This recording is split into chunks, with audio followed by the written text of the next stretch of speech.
Oh man, finally we're back in the zone, man. It's been Yeah, crazy, this is right? the time you're gonna record it, right? Oh man, if they only knew, man. So for all of you wonderful Aurum Gallery followers and stuff, we did this, and Mr. Smarty Pants here didn't even record it.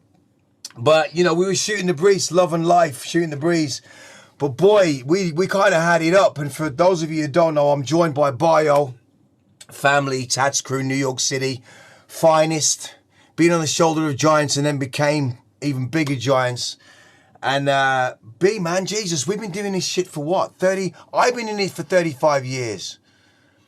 Uh, what, 40? Maybe close to 40 40, now? 40 for you. And I Yeah. think, you know, I was telling people, any of you guys that follow in Aurum, the contemporary gallery, which leans towards more street art orientated stuff for us, which is our love and the passion. I mean, Jesus, when I met you on the set, it was the second wave. You came back with Brim to Yes. England, and It's we when did bombing was it? bombing. Yeah, we did bombing the documentary. So Brim came with his little scouting trip when he saw theatre. Was like, yo, this is how it is, man. You know, he's with Bambada at the Shore Theatre, and he's like, yo, I'm gonna come back. And he went to see me in the Midlands, and he came back, and he bought 2.10. He bought you, which was like, behind every where there's smoke, there's fire. And then of course we just hit it off from then. Yeah. Yeah. Long, long friendship. It's crazy, man. I mean, not only have we had this is the long there's three things in my life that I have. And I wore this purposely. Do you remember this? This was the t-shirt that I made that we sold at the gallery. The Yeah, wild style t-shirt. It's crazy. that's And my wild. brother, do you remember, man, my crazy brother started selling them at the back of his car, no tax, no insurance.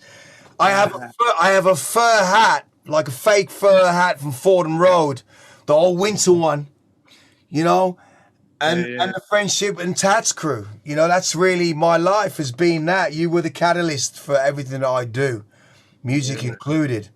A lot of people have been watching the interviews, you know, and they realize, you know, it's a lot different when you get to curate a gallery with my partner, with Gary, and what Aurum's about. But Right. standing in the gallery space and looking at your canvases and the works, it's been like it's been really inspiring because neither of us thought this could ever happen. No, definitely not. I mean, we were kids.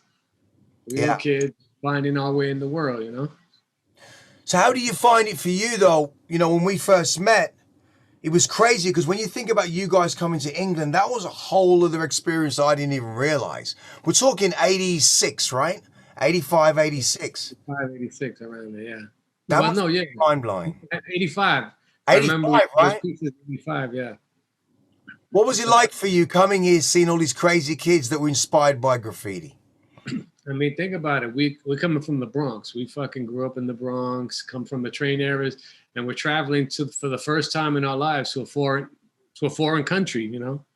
And we get there and we're like, oh shit, you know, they got the hood here too, you know. We're like, all right, this is a different part of the world, but there's people here that we can relate to, Hmm. you know, that know the same struggle. You know, obviously the language is a little different, the accents are a little bit different. You know, we gotta struggle to hear some of the words, some of the, Especially, especially when you're in the hood and they're talking fast.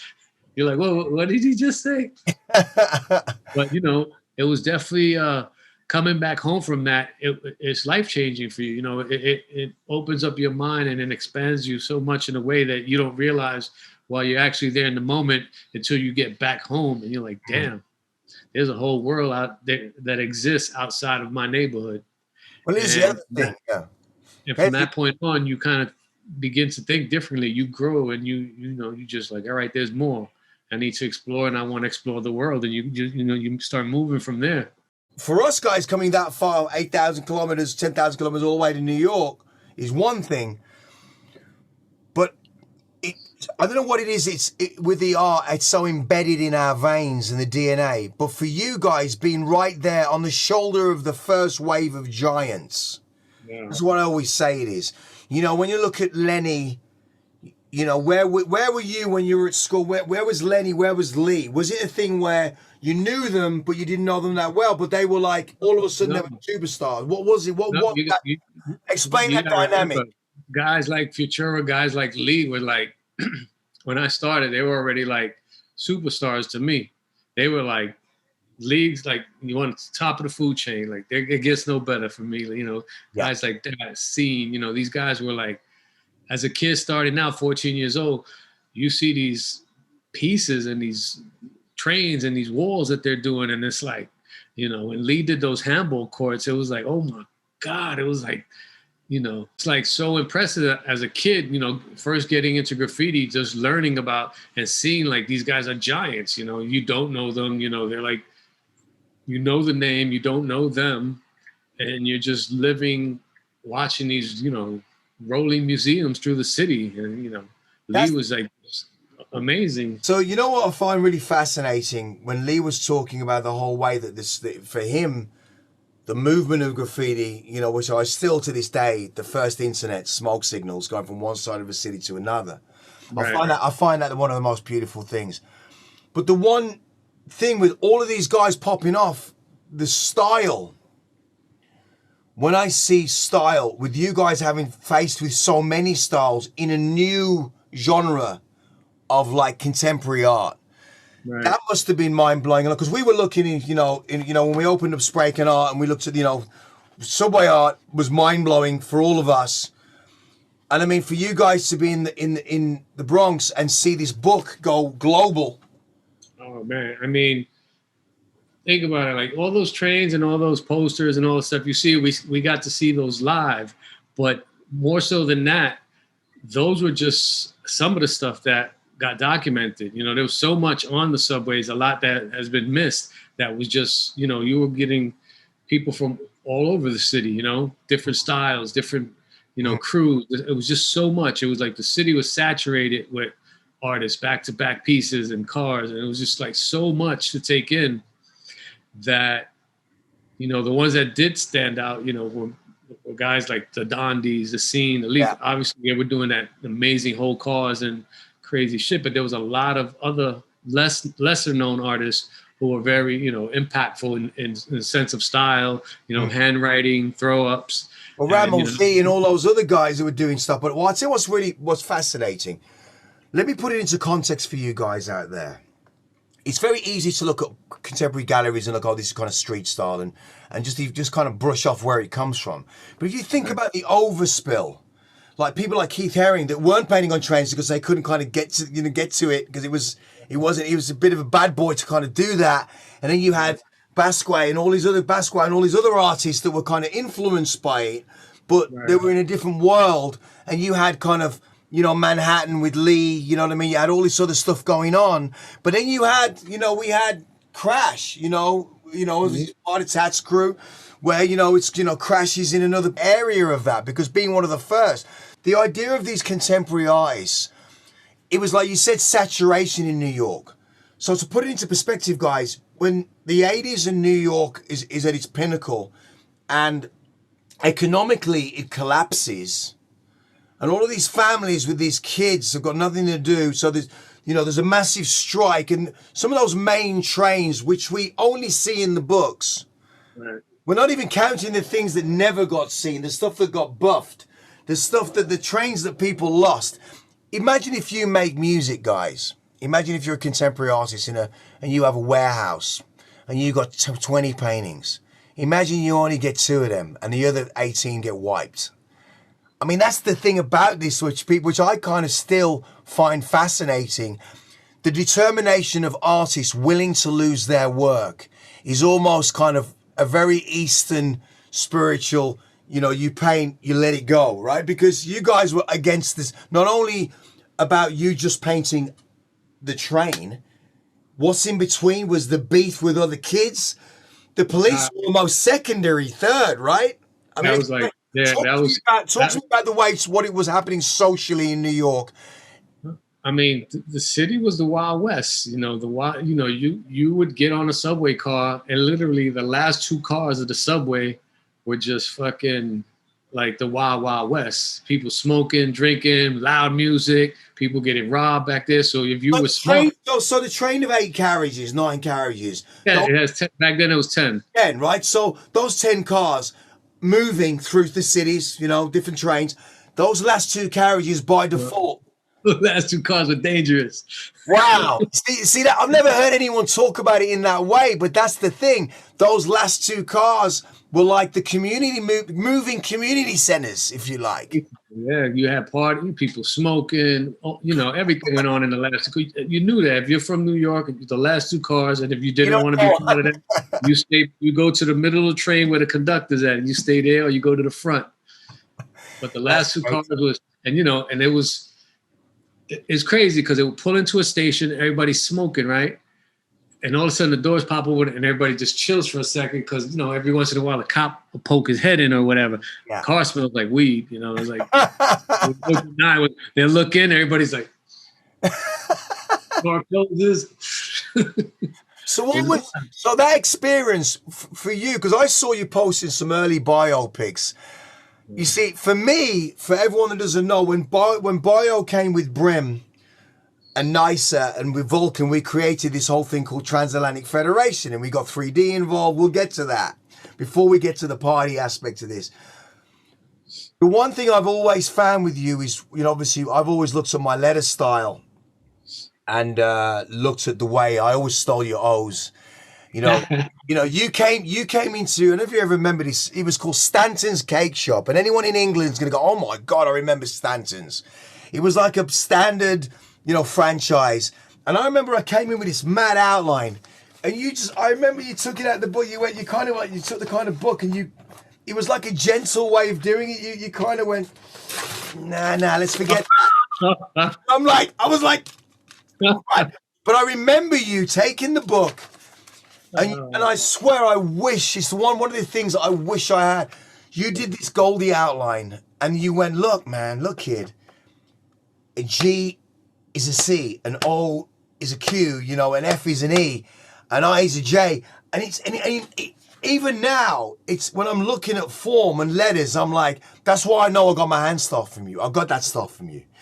Because when you actually painted, because you were up against, you know, mediocre paint in New York or whatever you could get. I mean, Buntlacker's the German brand. I remember when you got, you know, painting with Buntlack in Birmingham. Yeah. It was it's like painting in latex, right? Because it's solid.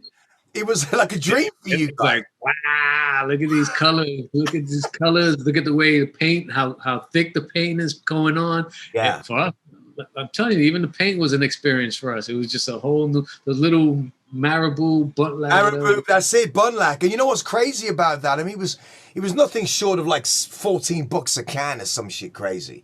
But you know what's bad about it? In the same way, what I like about the culture, which we'll get to, is the way that, you know, you look at the Adidas shell toe sneaker, and people forget that those sneakers were made. And Adidas made it, and the Superstar was made. And then when it wouldn't sell, they just sent him to mental institutes. And then when Run DMC come out, all of a sudden the shoe becomes popular, and everyone's grabbing them back and putting their own laces in. So culture starts to affect capitalism in another way. In the same way that you look at paint companies now, whether it's, you know, Montana, which is my brand, you know, Loop. You look at all these different brands that are now facilitating all these custom colors. Oh, there's like 250 colors. You got 20 reds, 20 blues. You know what I mean? And I think what's crazy, you don't know the names anymore. You don't even know the names of them. We create Pussy Purple, Pussy Pink. You know, because I think when you came to Birmingham, I was putting paint in the cans. You remember that place at Bill? And mixing. But you know the Bill's place. We went to Bill's. It was called Pink. Yeah, the paint place. Pumping. Yes, I remember. And that shit must have freaked you out because we were kind of making custom colors. I forgot about that. But what was crazy about that was before that, you know, we would take one can, take out the pressure, flip it over, put it into another can, cut the nozzle off, put the red there, the white on the top, shake it up so the pressure, push them together, so the red pressure will go into the white can because you took the pressure out, and there's your pink. As long as it lasted, like maybe 2 minutes it lasted. What's crazy is how many nights did I spend up like pinning caps and soaking them in nail polish remover overnight, so I wouldn't clog my fat cap or my good cap. I held on to those like, oh no, this cap is getting clogged. That's now it. you got caps by the thousands. And it's like nothing. It's throwaway. It's like what, you know what I mean? Go online. I need to place an order. Oh, and then you have so many caps. You got thin, super thin. I know, but that's what's great about it. That I think a culture that's spanned 35, 40 years, which we know about, even pitching on 50 when you're talking about calligraphy. You know, there's an argument whether, you know, when you look at graffito, you know, the Latin term, the letter form. I always remember Henry, of course, Henry brought us together, Henry Chalfont, a very good friend, became a very good friend to all of us and a godfather to the scene. Henry's a good guy. A good guy. And we just lost, you know, God rest his soul, we just lost James Pringoff, you know, I was so sad. I was like, wow, I was taken back by that one because I had just seen him actually twice in Miami, and then I saw him again, I think Henry's show, and I saw him at Beyond the Streets. Yeah. And I was like, oh shit, I hadn't seen Jim in years. And I was like, oh, I'm happy to see him. Then all of a sudden, turn around now, he passed away. I was like, damn. Yeah. I saw Jim in Miami and I thought it was the one, because the one person who eluded me and I was supposed to do a talk with her at the Barbican, no, at the British Library, was Martha. She really wanted me to do it. I wanted to do it and I couldn't get back from Thailand. You know, Martha's always eluded me. I can always like smell a perfume in a room as she's left or something. I mean, like, what? Martha was just here? You know, and I think to put it in perspective, you know, Jim Pringoff, you know, Martha Cooper, Henry Chalfont are really the son, the father, and the holy lady, as I call it. They're kind of responsible for putting this shit worldwide for us, for everybody. But going back to the point of style, and we talked about, don't you really think, though, the fact that the suppressing of this culture is the very thing which has springboarded it into the future and where it is now? Because, you know, back then, having a limitation on paint created such a creativity with painters. You know, I think sometimes having too much choice, it's probably worse. Yeah. You know what I mean? For especially with you guys painting at nighttime, for example, you know, doing my first train in New York where a red is a brown. You're like, is this a red or a brown? I can't work out the color. You know, and I think that was one thing that I found interesting, that, you know, it's like when you walk into a sweet shop, right? And the owner's not there. You know, what do I take? You know what I take? So when you're racking paint, you know, you get what you can and you work with that material. And I think that's really been an advantage for graffiti writers. What do you think about that? What I found over the years is some of my best pieces have been where I don't have a choice in colors, because now I'm forced to use a brown with a gray or a green, and something that I normally won't go to. Yeah, I'm forced to. And then you're like, oh yes, I came out with a new color combination, because like you said, if the choice is there, you're gonna gravitate to the same shit. You know, I love pink, so I'm all right. But you know what's crazy about it? When I was thinking about this, and of course we had an interview, Like a Train, that is lost forever. But it doesn't matter, because we will always come back around to it some way or another. You know, symbolically, from a letter perspective, I've always said you're the writer, the go-to writer. If you want to know about hand style, the amount of letter style you've gone through in BIO, for me, is hands down, like, formidable.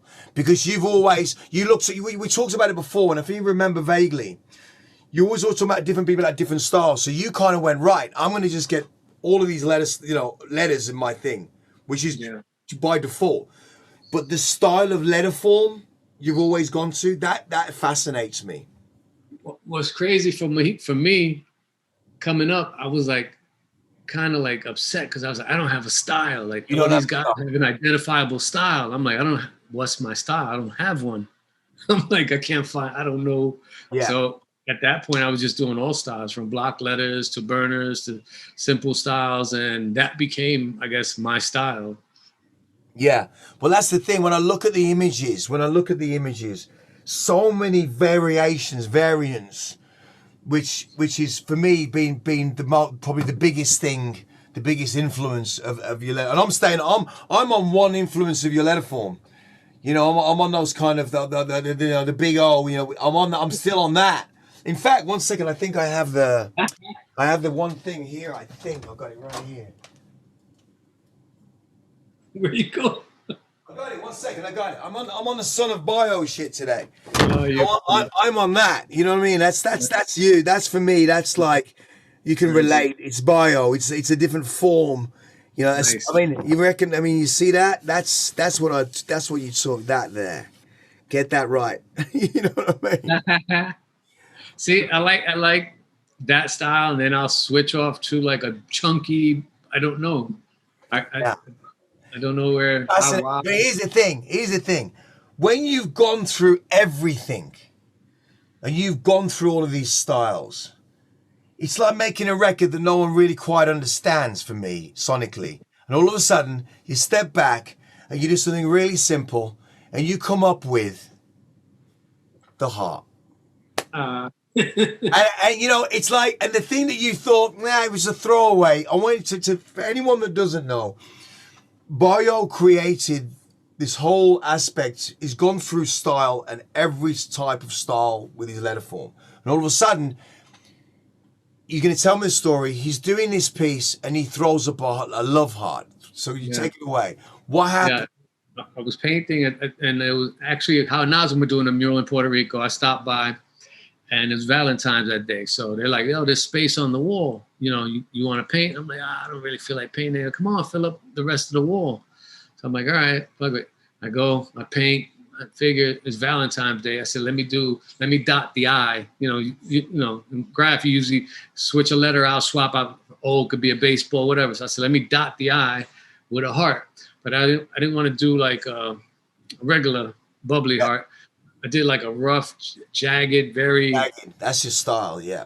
bumpy heart. And I don't even know where that came from. It was just like raggedy. And then a friend of mine who passed away, she was like, that's a weird heart. She goes, I've never seen that, but that is so cool. She said, you should make shirts. You should do like, it's like a broken heart, but it's not. It's like,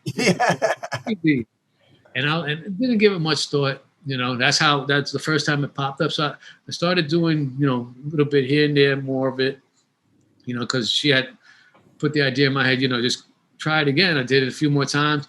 And then wasn't something I was planning. I want to be the heart man. I want to do hearts. But after a while, people were like, yo, where's the heart? I was like, the what? He's missing. Like, that heart you do. I was like,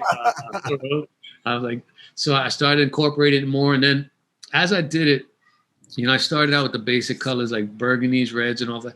But like with style, like with anything, you get tired.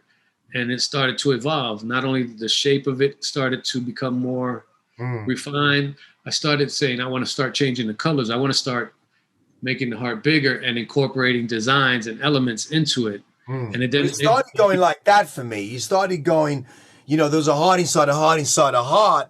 Right. And then the teardrops of the heart, which is on your right hand side of you on the screen for those of you who might see it on the left, you know, which you just threw up on me one time. I'm like, wow, I like it. Just something so simple, which leads to all the other things. And I think that from a contemporary point of view, that was a big turning point for you. Yeah, it was. I mean, and again, it wasn't like I sat down and I have this plan. It organically just evolved, and it just became something that I realized that it was universal. It wasn't in any language, you know. It was an image, it was a symbol, and I can translate this symbol into anything I want, into any place I am at in the world. I can do that country's flag colors in the heart. I can do, if I'm in a cold place, I can do the heart as ice. If I'm somewhere hot, I can do the heart burning. Yeah. So it just became that. It was something fun to play with, and it just took on a life of its own. I think what's amazing about Tats Cru generally, you know, obviously the three killers, you know, BG, Nicer, and yourself. The other important thing about families, you got all these extended members, you know, myself, you know, Nahar and Nazim, you know, obviously Crash being one of the main old figures, but you got all these other guys around the world, and I love the idea of when we came together. Totem to the monster. What's that?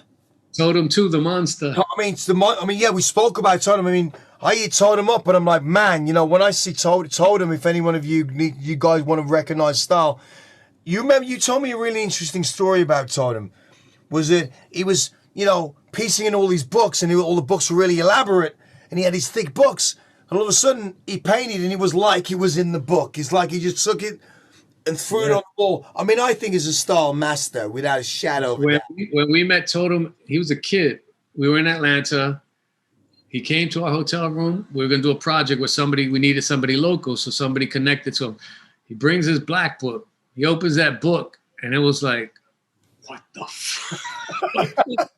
You created a monster. Like, what the fuck is this? Wow.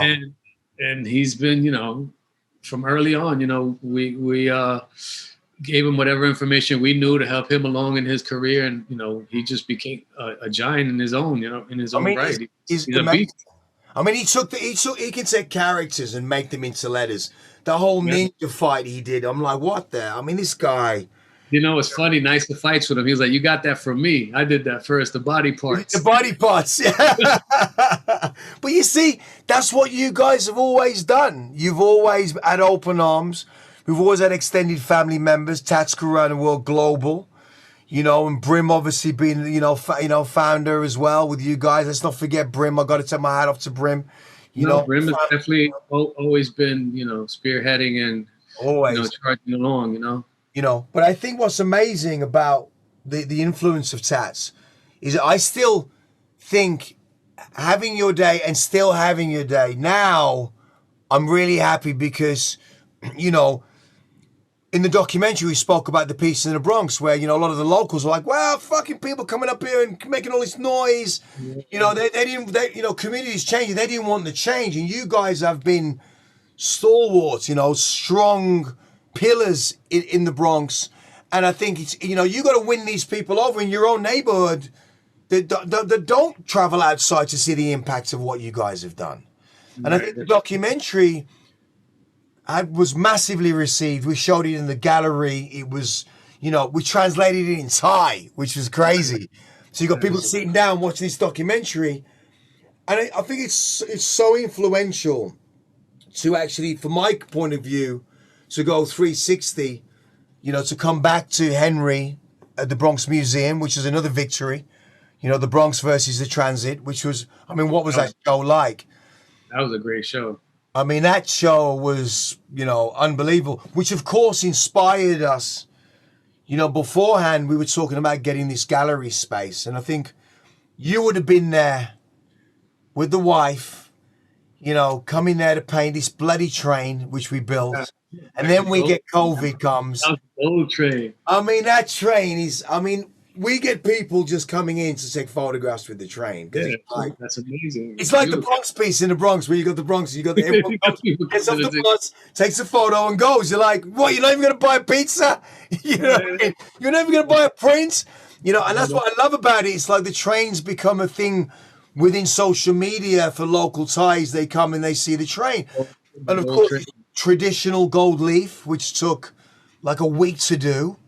Yeah, and I'm like, that was impressive. The train was completely gold. I'm like, I want to paint it. I didn't even want to paint the fucking thing. I didn't want to paint it. I really didn't. I believe it. When I saw it, I was like, damn, that train is nice. That's like a piece in itself. Ironically, we build this train to scale. The idea pre-lockdown was to have different people, you guys are going to fly in, Tats Cru, we're going to do a whole workshop, do the train. I've got people queuing up. I've got Berlin wants to come, Saturno wanted to come, Voida, all these great artists want to come and paint on this train. And of course, we've been locked down for a year plus right now. But the great thing about the gallery and, Artsy is that we're selling online, which I've always found really kind of weird. But it works, We've been selling a lot of work, and I think future. Mine and your work is like we're there. We're like the guys that are like, there's these big pieces we're sitting there, and it's like we went ginormous. We got these big pieces. But I think that's the problem. Unless you're selling to museums or people with like mansions, you got to go smaller. I realize that bigger pieces are harder to move than the smaller ones. Yeah. Howard Nosem right now for me, again, too far ahead for the gallery because they don't get it. They might get it when we're up and running for 5 years. but they're doing like, you know, Studebaker raps. They're doing like crazy, like, you know, the Germans. You know, I mean, I love those two. I mean, they kind of replace me. I'm like, okay, They're machines. They're machines. the machines. I'm like, I said, I've got to give it up, guys. I'm making music for a while. See you later. So I'm going to replace you with two others. I'm like, Two for the like, price of one. two for the price of one. I'm like, Jesus, those guys. Big shout out to Howard Knowles, man. I mean, you guys, unbelievable contributions, Tats and contemporary art. The same thing. Story with Howard Nazem when we first met him, about '97. They come to New York. You know, came through. I think they went to at the time. Brim had the store with Fat Joe, so Yeah. Brim was like, "Here, Cole Bio, nice to meet you, whatever." They're painting. They're still painting. Brim's like, "I don't really paint anymore, whatever." They show up. They had these photo albums. So you open the album and you're like, "Oh shit, what the fuck? Like, where did you come? Where did you come from? Like, how come nobody knows about you?" It's crazy, right? But the crazy thing was that at the time their gimmick was right and left. So one brother had an album, so you only get the right side of the wall. So then to see the left side of the wall, you have to look at the other brother's album, and it'll have the rest of the wall. Crazy, so that was right? They had a whole thing going on. They had a whole other thing going on. But the crazy thing is, it was meeting them with, like, you know, you meet people all the time, and there's only certain people in this life that you click with, and you know, like the way we click, you know, it developed a friendship over the same thing with them. It was there's only certain people that you can meet in this life, and you're gonna click, and we immediately clicked with them. You know, we started hanging, and like they came back next year. Then they came back in '99 and decided to stay in New York, and they worked with us probably for about, I want to say 12 years, and then they decided they needed to branch out to do their artwork and pursue their careers, and you know. But it was a university. It was a university. Like I said, they're doing great. They're doing good. They're out in Brooklyn. I just spoke to Nazem 2 days ago. They were in Hawaii or some shit. I mean, another guy whose work we love in the gallery is our friend Nick. Another Tats. You know, Walker, Mr. English, he's like Mr. Britain. I'm Mr. Great Britain. You know, I mean, he's so English, that guy. I mean, he just had the baby, right? He just had the baby not long ago, and he's you know, and I guess for us personally, happy anniversary, by the way. I mean, it was just a week ago. Yeah, I just posted it, right? Yeah, we had a great time there. So next year, plan is to get you out here to paint this train and maybe do a couple of walls in Bangkok, definitely. Obviously, I want to get nicer and BG as well, because I think the family being here, which was part of the plan for the documentary, because, again, the contribution for the documentary, The Art That Made Me, I think is a great finishing point for us as a family, because it was honoring Tats Cru. I mean, that documentary is beautiful, I think. I mean, it's so crazy when I look back at our lives, like how long we know each other and what we've been through, and to still be friends and still doing stuff together. You know, it's insane. I mean, I think that when I'm painting, you know, I've been inspired. The thing about this culture and the thing about looking at artists that come into Aurum Gallery, I'm looking at the paintings, and whether it's Saturno, you know, who's banging to metalheads music, he was a kid that's a lot later. You know, you look at a graffiti writer like, you know, like Jex, who's, you know, Bangkok, and, you know, they don't know who Futura is, they don't know who Mo 2 is. And you're like, what? And then you're looking at their books and they're so influenced in another way. Yeah. And it's crazy because there was a great wall in Phuket down going out towards Qatar, and there was like a graffiti event. I couldn't make it. I was in Bangkok at the time. And it's great because they've got their own style, and they don't care whether the paintbrush and this and everything. It all goes now, what I love about the kind of street art, whether it's stencil art, is it doesn't really matter anymore. No. You know, when you look at what people are doing, all the rules are out the window. We had a rule book back then: no stencils or you're a toy. You know, like, you know what I mean? Like, get the fuck out. But now it's like, it's interesting because I find that, you know, in like Ben Hines' work in the gallery, the way that Ben was like, you know, Ben's story is different because Ben was getting busted all the time. Next bust, he's in prison. So as soon as he puts a can of paint with a paintbrush, he's painting a mural. It's okay. Celebrate it now. Let's celebrate it now. You know, we can't even say that word, graffiti. You know, and I think it's, do you like this beautiful contemporary piece? You know, you know what I mean? So we've had our own battles. It's glad, and I'm really happy to see you really blowing the wind with this stuff now, you know, with these pieces. I mean, look at this 10 cents thing, you know, it's crazy. You know, you got so many variants in these small styles, which is really good. It's funny, man, because nowadays I kind of like bounce between the two, and I call it two different worlds, even though it's the same person, Yeah. because it's the graffiti is who I am and what made me. But I've found this new, I don't know, language where I'm able to express myself differently. I still like the impact of colors. I still like the shapes, those moves. But I've translated into something else where now I feel like I'm starting over again. I feel like I got so much to do. It's crazy, right? Because it's like the same as when you look at, you know, I was doing drum and bass music, and also I'm doing classical with an orchestra and writing music. When I bring it back, when I go back into that world, You're it like, actually makes it better. I can do other things that I thought, hang on a minute, you know, like I'm back at cut and paste. Remember that crazy cut and paste that I was doing? Like when you first met me, I was like cutting and ripping, and I'm like, I'm back on, I'm doing that stuff again. And it's kind of crazy because I think that it's really helped out the idea of what contemporary really is for us.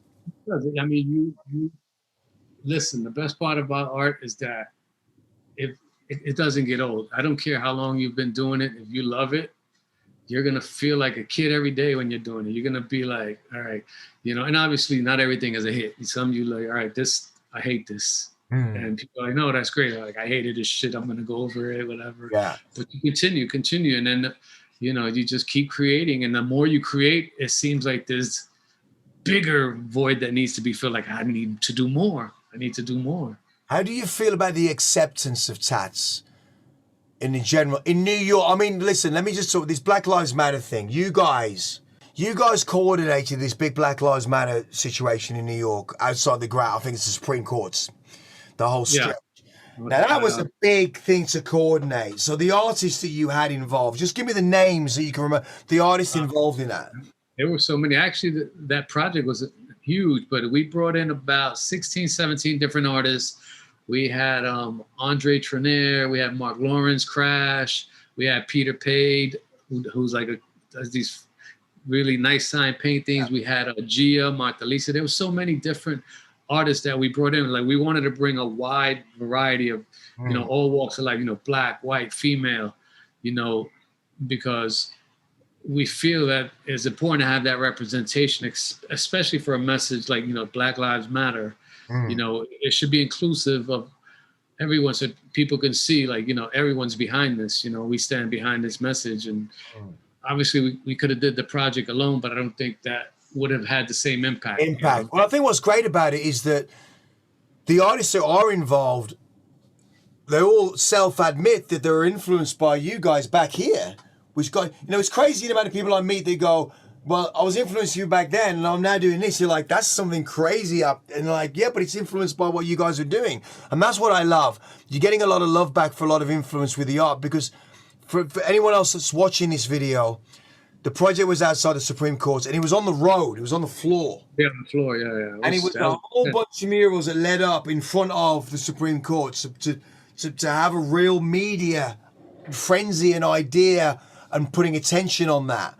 And I love it because, of course, in our game, one of the first things I always noticed about graffiti, I always remember an old lady in the Bronx in Fordham Road when I'm looking at trains, like, it's a great train.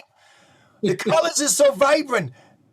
And you're like, but who painted it? She's like, it's just a bunch of kids. And you're like, yeah, like they're black, Puerto Rican, Hispanic. Color doesn't come into it. No. You know what I mean? You're looking at these trains and they're all these different colors, even economic backgrounds, race. It's just like graffiti became this melting pot of a whole. That's why I think it created a worldwide family for everyone. It was. It doesn't matter where you're from. Who you like graffiti. I like graffiti. We got the same interests. We start there. That's the first connection, and it builds from that. That was the icebreaker, so to speak. Yeah. I mean, the other guy that kind of we all kind of got off on, which was crazy. We became really good friends. Style King again. I mean, he's Mode. I mean, Mode shit was. I mean, I still think he's one of the greatest character painters I ever. remember where we did that event and we were like, Really? Mode, but Yeah. we all knew Mode was fucking nice with But it. like that motherfucker too nice, you know. And I speak to Mode, and you He's know, the he problem. had. He's a problem. He's a fucking problem. He had 3 canvases trapped in Italy that we couldn't get to the gallery in the lockdown. He was furious. I was even more furious because he's the only artist that we haven't got that was on my wish list to have, you know, at the time to open the gallery. And it looks like we're going to paint in the summer because we never painted together apart from back then. Well, since then, since the Arnold Feeney, you know, since we did the Birmingham, you know, Rotunda, that whole battle we had, and then we painted in Bridlington. We painted in Bridlington with T Kid, you know. Okay. And then it was, you know, he did a couple of things for me, which was throughout music related that we did when we kind of started getting on. But it was great because I think, again, you know, in a lot of the ways, it reminds me of, you know, John in the way that, you know, it's all about the movement of the arm and the hand and the style. You know what I mean? And he's got that whole thing going on, you know, and I've always loved that because he sent me a book that says, and in the back of the book, it's a short book of stuff that he'd done with Delta, and it's a small short book. But in the front of the book, it said, "From bitter rivalries to great friendships," and I feel that it's great how this art not only did that for people, because the thing about style, could you imagine being in the 14th, 18th century where you've got, like, let's say you had Picasso and Da Vinci and, you know, all these different modern, you know, painters all painting and battling. It didn't happen. It happened in different eras, over periods. But you got all these great artists that are like, you know, that's what it became, I think. And I think that even speaking to Virgil Abloh, from Louis Vuitton, who comes from Chicago, massively into British culture and hip hop culture, skate culture. You know, I'm doing a project with Virgil, and he said the impact of the 90s isn't even beginning now. You know, you think about the 90s looking at the 60s, right. and we look at Cream and the Stone, you know, we look at the Stones and the Beatles, but you look at the 90s and we go over here and we look at 2020 looking at the 90s, and you could have pieces that were created in the 90s that stand up in the year 2020. The art. You know, like, you know what I mean? Like, you look at early Delta pieces or Dame pieces, you know, which are like, you think, shit, you guys are getting this now? The impact of the culture is so powerful. It's crazy. I mean, even for me, like watching it grow and go worldwide and seeing like what's being created nowadays is like Odious. Who? For Portugal. Oh. He does the corners. Oh, Odith, yeah. Odith. You call him Odious, you call him Odith. I mean, again, you know, and Scarf, the other guy that's from France who's doing the same kind of, you know, they created a whole other set of like corner artists, right? and the last time I checked, it was a guy on a sidewalk, a bum, you know, with one leg, with some chalk, doing like a depth of field perception. Oh, man. And this kid's gone, let's put it in the corner with Graff with some aerosol cans. Do you know what I mean? And I think also Berlin, you look at what Berlin's done. You know, he was doing robots with eyes, right? You know, and I look at it in Graffitism. The magazine was Graffitism. And then you look at these walls he was doing, and then all of a sudden, like you with the heart, he went, hang on a minute. Why don't I do these characters as contemporary? Now they're calling him the new Picasso. It's like, it's brilliant. Yeah, but his painting ability is incredible. Berlin is a beast too. Beast. I've painted with Berlin and I've seen his portraits and I'm like, you're like, what is it? You're like, I want to go home. I'm like, what the? You're like, why am I still doing this? Why am I still doing this shit? Right? I know. I'm like still trying to find my place. How did you find painting? You know, when your lockdown was really in New York and it was bad. I remember you being in I think you got to escape to Miami. You started painting nail polish and shit. Like you had nothing. Little 6x6 paintings. I was just anything to not go crazy, man. Imagine in like 20 years' time, all your work, he's saying 50, 100 years time ago, his work was prolific. But these small pieces here were created by 1.7 million. You know what I mean? little 6-inch. That's crazy, man. Crazy, man. That's how we survive. That's how, how I wouldn't have it any other way. Also, you mentioned 3D earlier. Let's give 3D a shout out. Yeah, 3D. I mean, 3D. I was begging Dells to get. He was like, I think he's kind of tentative to paint again. Obviously, if anyone of you guys, for this is information, you guys are going to go, really? I didn't know that. Well, 3D, Delge, as we know him, is 3D for Massive Attack in the great 90s band Massive Attack, worldwide tours, crazy. I just watched a documentary where they had a big mention about him, like how he's a big influence in Bristol. Like he was like having him on the documentary. We couldn't have done the documentary, The Art That Made Me, without 3D, right. Because he's part of mine and your story. Like that, me and 3D, you guys, Transatlantic Federation, TAF. I mean, me and 3D. I mean, I remember 3D coming over and we painted. He did this character with his crazy bomber jacket with his crazy grey hair. And I put TAF. And then this drunk guy came up the stairwell and he's like, what are you guys doing? You guys is making a fucking mess. So I'm like, so fuck the guy up and push him away. We came back 3 hours later to take pictures. The guy throwing white paint all over it. And we're like, oh my God, no, the paint. And it happened to be emulsion. So I'm like, go get some, it's hot water. We're like firemen running with these cats. These things are hot water, like throwing hot water and like the Keystone Cops trying to scrub it off. We scrubbed it all off, but it ended up being like a white film glaze over the top. Nice. I'm gonna tell you my best 3D story. We were in some, I think Froggies or some club in Bristol. Yeah. It's like one of the parties, like inside of the spot, right? Yeah. People getting on the mic. Brim, at the time, fancied himself. He was going to be a rapper, right? Yeah. Brim was going to be a rapper. Yeah, that was it. 3D grabs the mic before Brim and goes up and fucking destroys it, like rips it. Like we're standing there watching 3D rip the mic. So I turn to Brim and I'm go, you next.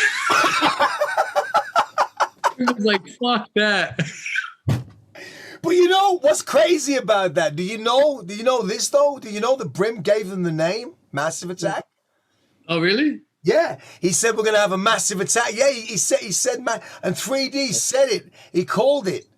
That's funny. Brim gave them the name Massive Attack. That's hilarious, yo. That fucking That's crazy, right? And he's living off that one right now. I'm like, but that's crazy. And he says, yeah, it was Brim. He said, you like, man, like it's like a massive attack up in here. And they went shit because they were the Wild Bunch back then. Yeah, the Wild Bunch. So they became Massive Attack. I mean, you want to start stories. I mean, okay. So if you're still with us, it's Goldie, Aurum Gallery, bio. Like any other thing culturally, when you try and suppress it at the end, it gets more powerful. So this is a kind of like little secret story. I mean, never pay for graffiti writers to go into a fancy hotel first before you've done the art show. Because we went down to Brighton. We were at the Metropole Hotel, right? No, yeah. And we had like the parties in the room. I think Brim married some marriages.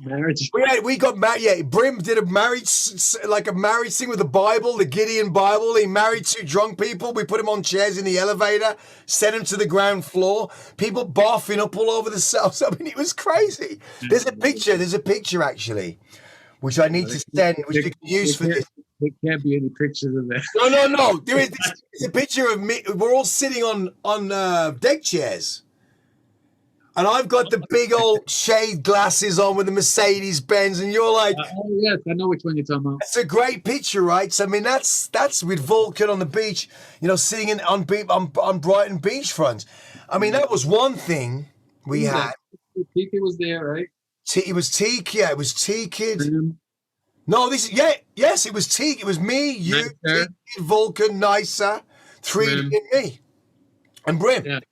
8 of us, and then we went back to London. Took you to a club called Spectrum, and Bio's on the podium like. Oh no! I mean, it was crazy because we went back to Birmingham, and we had the warehouse in Yeah, I Sun remember. Street.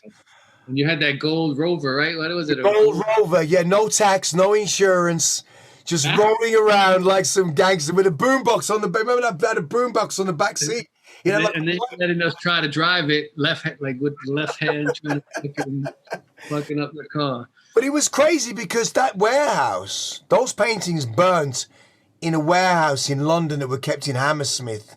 Oh, really? And I was gutted because some of those pieces, we had like the love piece was crazy. The pink that was an amazing piece. Then you had the castle with the little Mercedes symbol. It was crazy because you had, when you think about those paintings now and I look at your style behind you, they were very similar. It's still the style. It's funny because I saw a picture of one of those paintings from that show. And I was like, oh shit. I was like looking at some of the stuff that like the elements in it. And I said, I still do some of that stuff. Still do some of that stuff. And that's what's crazy about it. But I think then, that show, it was at the Birmingham Library, Central Library. And we all laughed at 3D when he did like a stencil of Mona Lisa. And it's like, Jokes on you, Jack. Jokes on you, Jack. You know what I mean? Like crazy, right? Because he was, way ahead of its curve.